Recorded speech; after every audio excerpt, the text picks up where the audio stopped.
Oui, d'abord, dire pourquoi je suis là. Je ne suis pas là en tant qu'avocat, parce que en tant que député du Sénégal, je ne peux pas me constituer dans une affaire dans laquelle l'État est concerné. Je suis là en tant que président du groupe parlementaire Liberté et Démocratie, mais aussi en tant que membre du comité directeur du PDS pour apporter notre soutien au député Khalifa Sall. Nous continuons, nous députés, à déplorer les conditions dans lesquelles son immunité a été levée. Ça fera couler beaucoup d'encre. Ce qui s'est passé au Sénégal est unique. J'espère que demain, d'autres acteurs de droit pourront donner leur position par rapport à ce qui s'est passé au Sénégal. Je suis sûr même que le juge aura à connaître des conditions dans lesquelles l'immunité a été levée. Premièrement, ça c'était le premier point. Deuxièmement, nous sommes là en tant que politique, c'est-à-dire en tant que membre du comité directeur du PDS pour apporter notre soutien. Nous pensons que ce procès est organisé dans des conditions où la justice est instrumentalisée.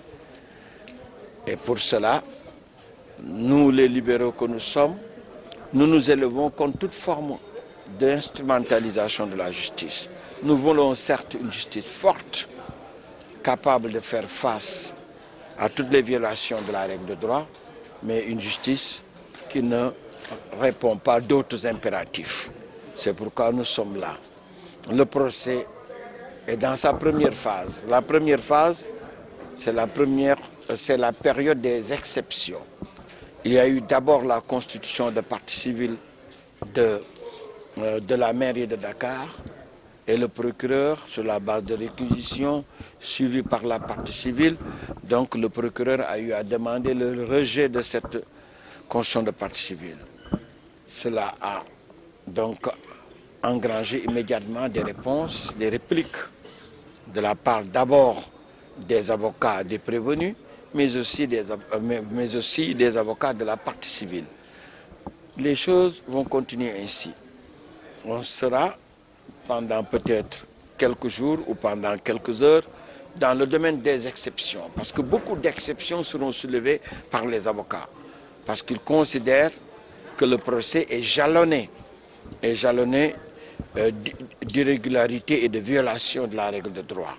Pour ces raisons, ils vont donc soulever beaucoup d'exceptions. Il appartiendra à la fin des exceptions au président de prendre l'une des deux positions possibles. La première, c'est de rendre une décision sur les exceptions en mettant en délibéré, ou bien de joindre les exceptions au fond et de rendre un seul et même jugement. Mais en tant qu'avocat, est-ce que vous pensez que la mairie de Dakar a subi un préjudice qui lui permet de se constituer en partie civile? Vous savez, je ne vais pas mettre à la place du juge, mais c'est normal quand on parle de fonds qui auraient été détournés et ces fonds viennent du budget de la mairie de Dakar. Il est tout à fait normal que la mairie de Dakar puisse se constituer partie civile. Je répète que ceux qui sont là, les prévenus, ils sont présumés innocents. Cela n'empêche pas à quelqu'un qui allègue d'un préjudice de venir se constituer partie civile et de soutenir l'existence de son préjudice. Je pense que c'est élémentaire qu'on puisse rejeter, qu'on puisse dénier à cette mairie sa qualité de partie civile.